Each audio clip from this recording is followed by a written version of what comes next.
Doctor साहब, मेरा नाम है रुमा गुप्ता और मैं ग्रेजुएट कर चुकी हूँ। मेरा सवाल है कि अगर एक मुस्लिम लड़का और एक हिंदू लड़की शादी करे और अगर ऐसा हो कि वो मुस्लिम लड़का हिंदू लड़की के घर में नमाज पढ़े और वो हिंदू लड़की उसके घर में जाकर पूजा भी करे, तो ये क्या जायज है या नाजायज है?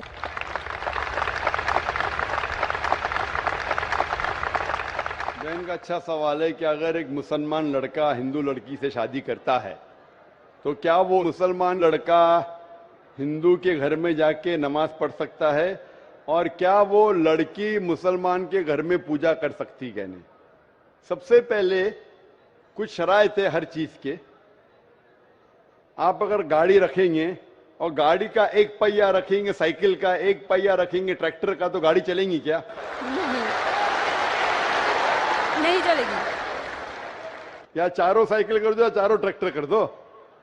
इसीलिए कुरान की आयत है सूरह बकरा की सूरा नंबर 2 आयत नंबर 221 में अल्लाह ताला फरमाते हैं कि आप मुशरिका से शादी नहीं कर सकते जब तक वो ईमान न लाए।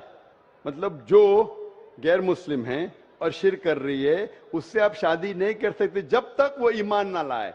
और एक ईमान लाने वाली औरत चाहे कितनी भी बदसूरत हो वो एक मुशरिका से बेहतर है। और आगे आयत कहती है कि लड़कियां मुशरिक लड़के से शादी नहीं कर सकती जब तक वो ईमान ना लाए। एक मोमिन आदमी चाहे कितना भी बदसूरत हो वो बेहतर है बनिस्बत जो शिर्क करता है। इसकी वजह यह है कि इस्लाम में लिखा है कि अगर आप खुदा के अलावा किसी को और पूछते हैं, किसी और की इबादत करते हैं, ये सबसे बड़ा गुनाह है। और अल्लाह ताला फरमाते हैं सूरह निसा में सूरा नंबर 4 आयत नंबर 48 में और सूरा निसा सूरा नंबर 4 आयत नंबर 116 में कि अल्लाह सुब्हाना व तआला अगर चाहे तो कोई भी गुनाह को माफ कर सकता है लेकिन शिर्क को कभी नहीं माफ करेगा।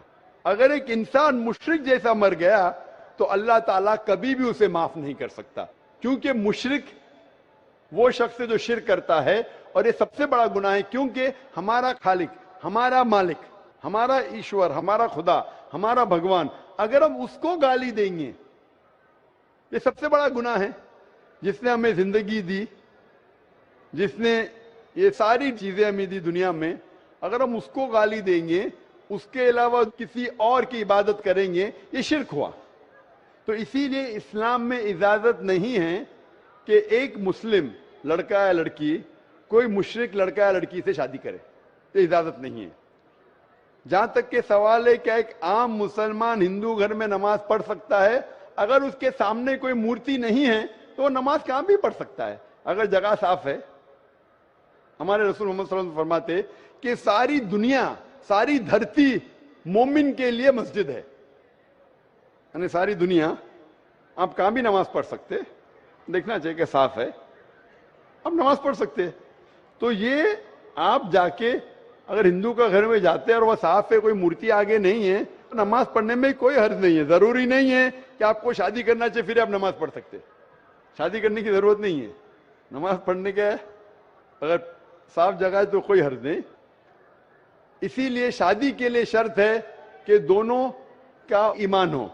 और अगर आप हिंदू मजहब पढ़ेंगे तो हिंदू मजहबी किताब में भी यही लिखा है जो मैंने पहले पेश किया, पहला जो सवाल था भाई साहब का, और मैंने कहा कि हिंदू मजहब में भी यही लिखा है, ना तस्य प्रतिमास्ति, उस ईश्वर, उस भगवान, उस खुदा का कोई अक्स नहीं, कोई मूर्ति नहीं, कोई फोटोग्राफ नहीं, कोई पेंटिंग नहीं, कोई पोर्ट्रेट नहीं, कोई आइडल नहीं, कोई स्टैच्यू नहीं।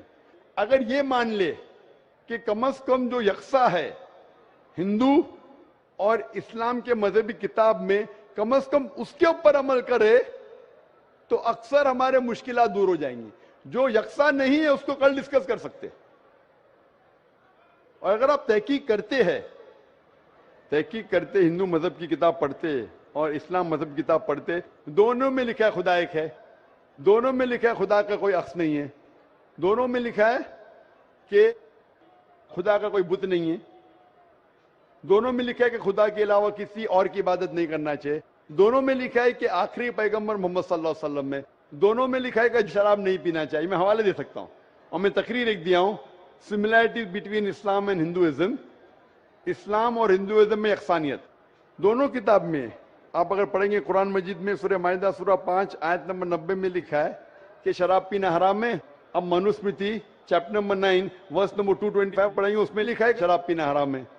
قرآن میں لکھے سورہ مائدہ سورہ نمبر 5 آیت نمبر 3, سورہ بقرہ سورہ نمبر 2 آیت نمبر 173, سورہ انعام سورہ نمبر 6 آیت نمبر 145 اور سورہ نحل چیپٹر 16 ورس 115 میں حرمت علیکم المیتۃ والدم ولحم الخنزیر وما اہل لغیر اللہ بھی.